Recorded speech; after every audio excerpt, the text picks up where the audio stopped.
Aga enne kui Tallinna konkreetsete teemade juurde minna, mõni minut üldisest taustast.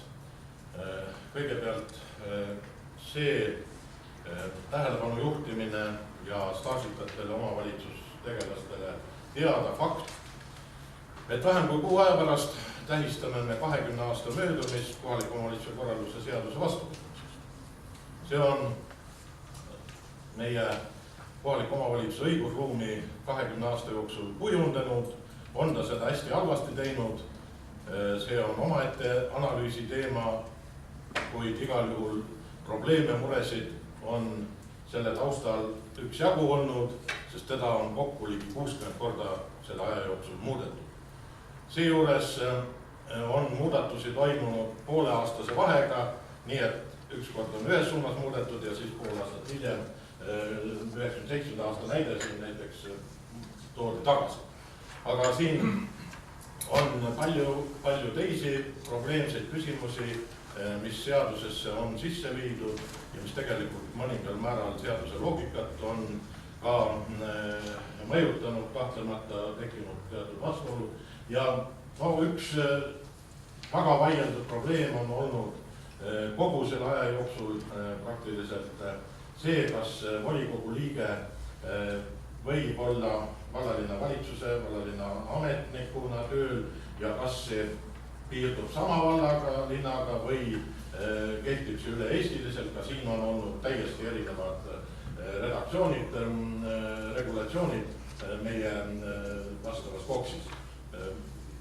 Tõsine probleem kahtlemata on see, kas volikogu liige tohib olla Riigikogu liige või ei tohi. Kui ma lühidalt sellele küsimusele vastata võiksin, siis põhimõtteliselt ma toetaksin, aga mitte meie praeguses kultuuriruumis. Meie praeguses kultuuriruumis see ilmselt head tulemust ei anna, nii et see mudel, mis praegu siin kehtib nüüd, on vast õige.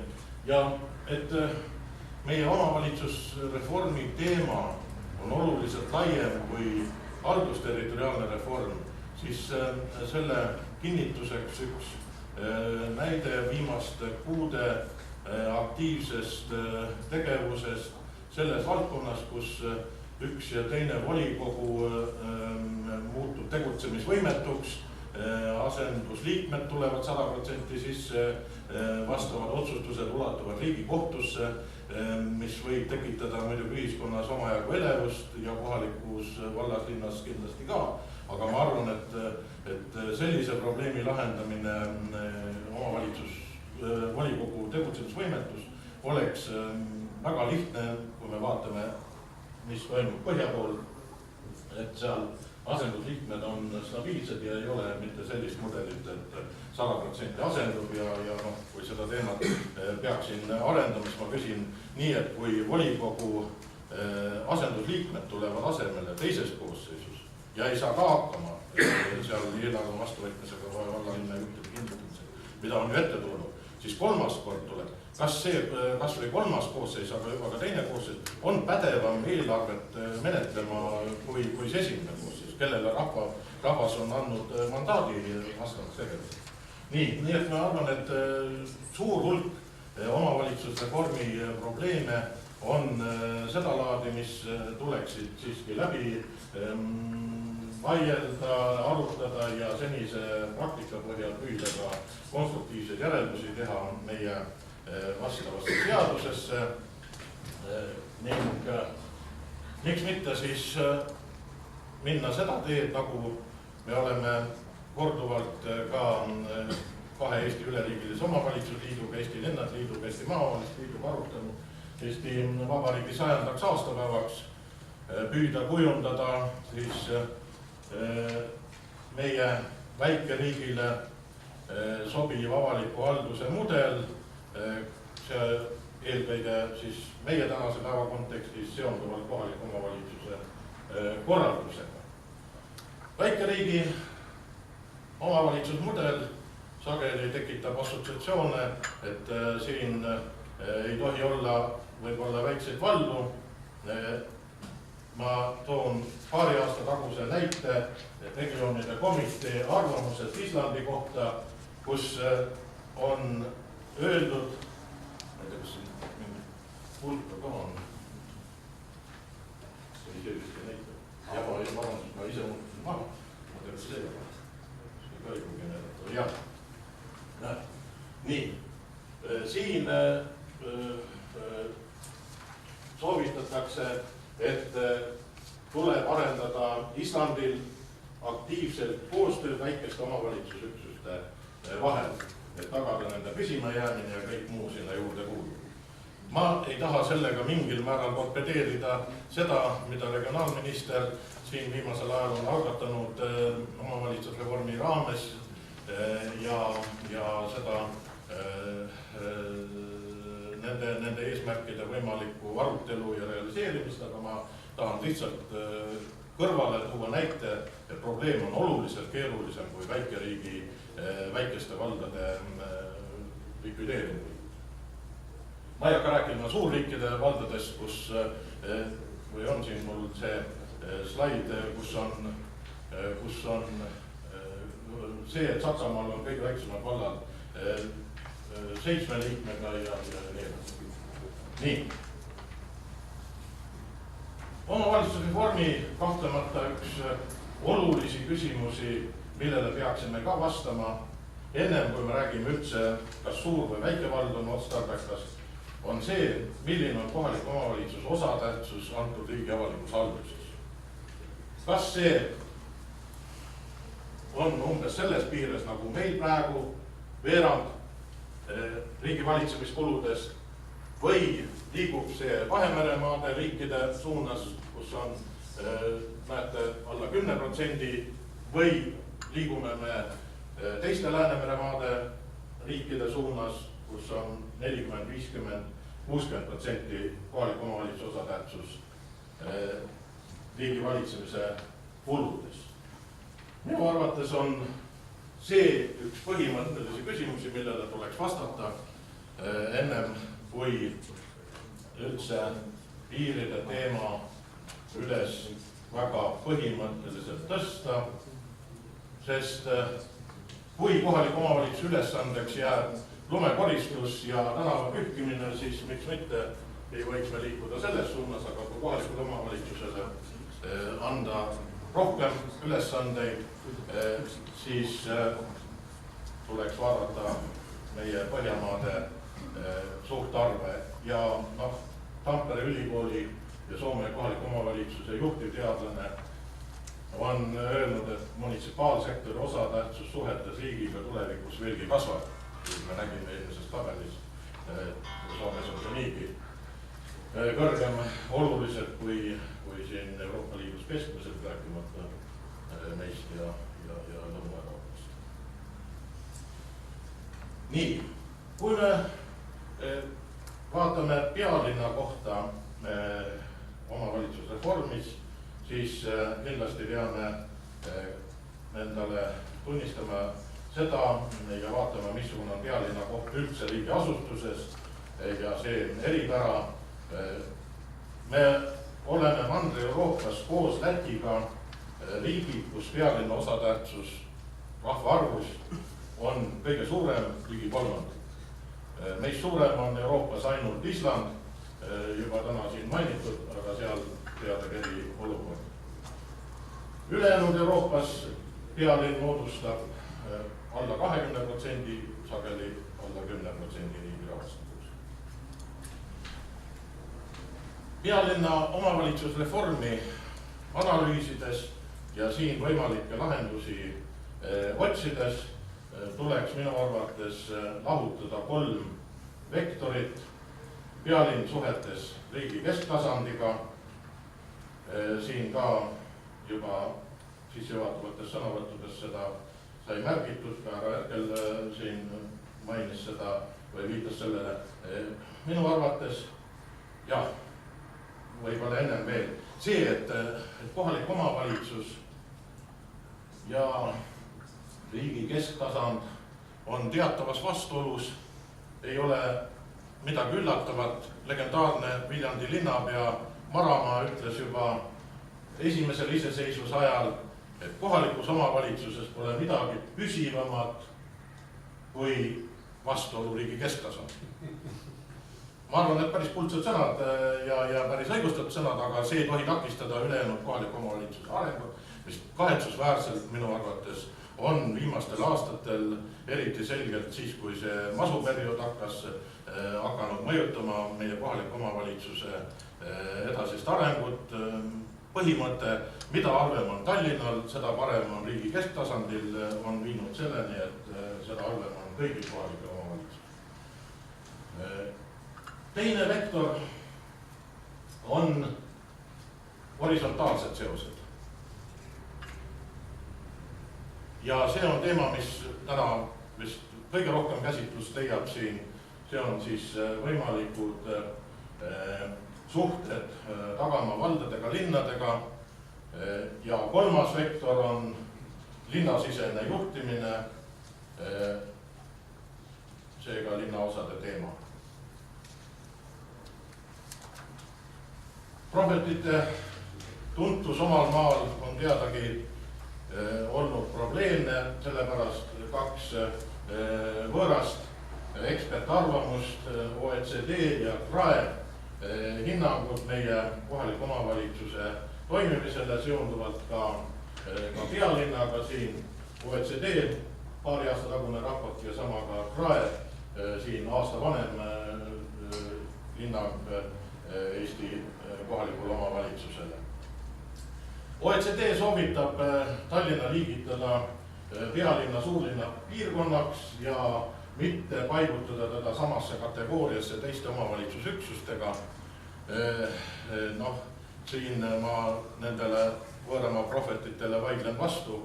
Mina arvan, et Euroopa areng teise ilmasõja järgselt on olnud selles suunas, et vallad linnad on võrdses staatuses ja ainult üksikud riigid on see, kus on kategoriseeritud kohalik omavalitsus.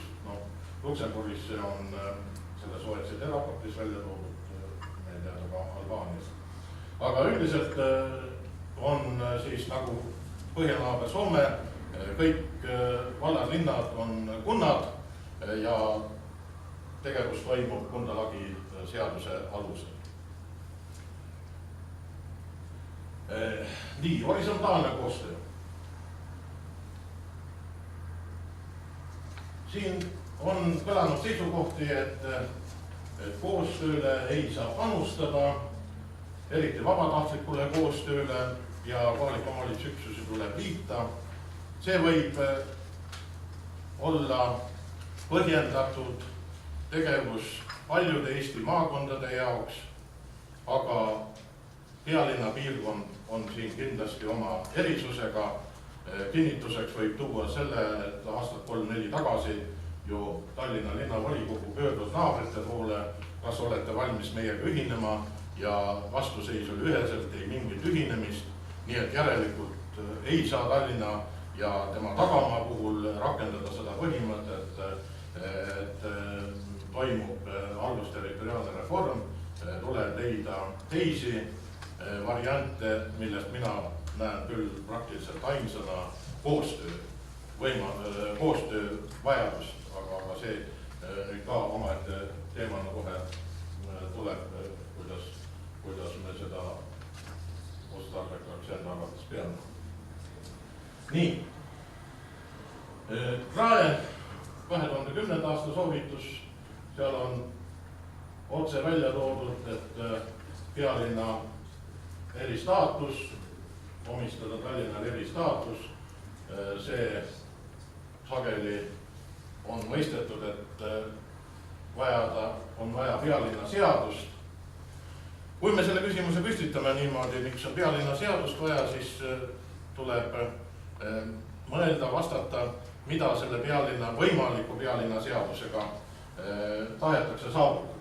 Kas sellega tahetakse pealinna rahvusvahelist konkurentsivõimet tugevdada või vastupidi Eesti siseriiklikke väga suuri erisusi valdade linnade potentsiaalis kandevõimes vähendada.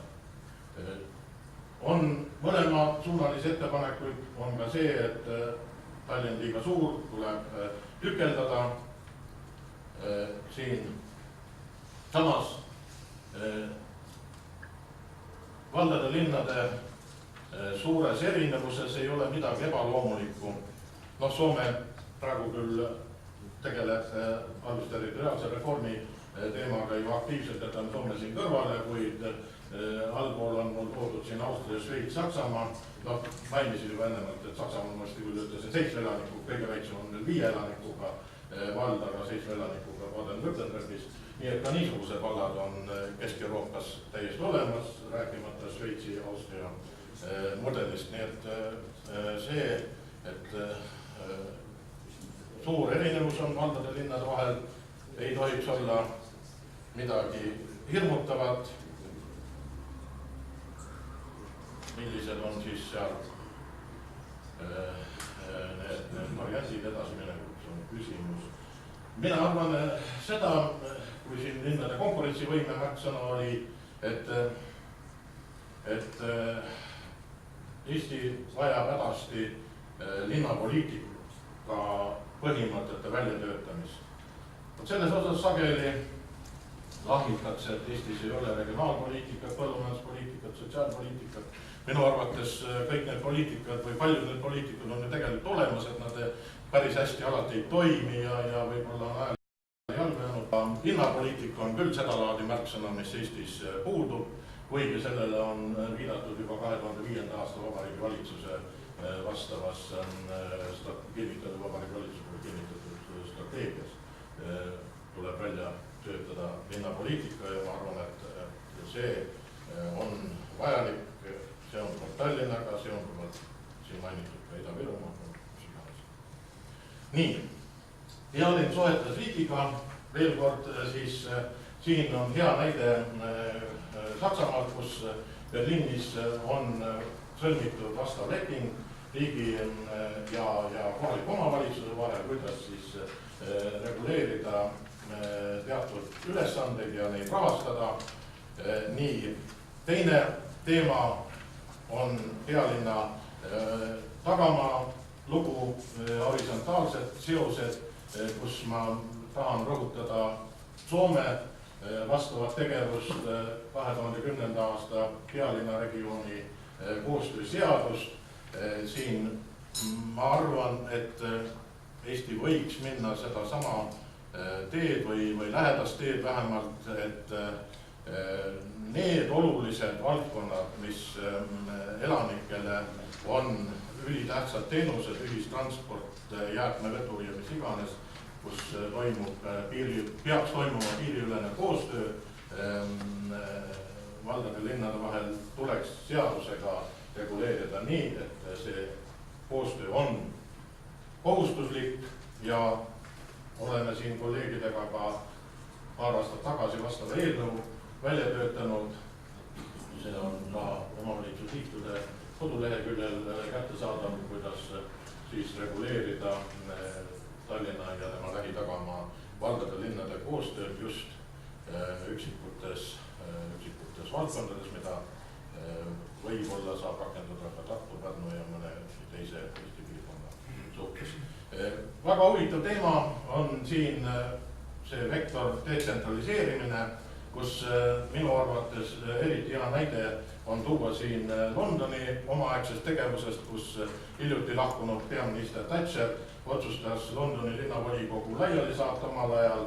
See oli vastus, või tähendab liiga tugev vastuseis oli seal Suurbritannia keskvõimuga, aga selle tulemus oli see, et need 32 linnaosa, mis toimisid Londoni kohaliku omavalitsusüksustena varem,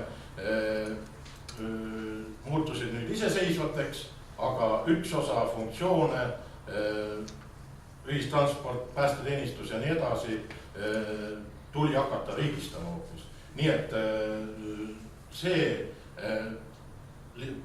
linna detsentraliseerimine võib mõnikord olla näiline, nii et sellega kaasneb hoopis taasriigistamine, nii nagu see Londoni puhul oli.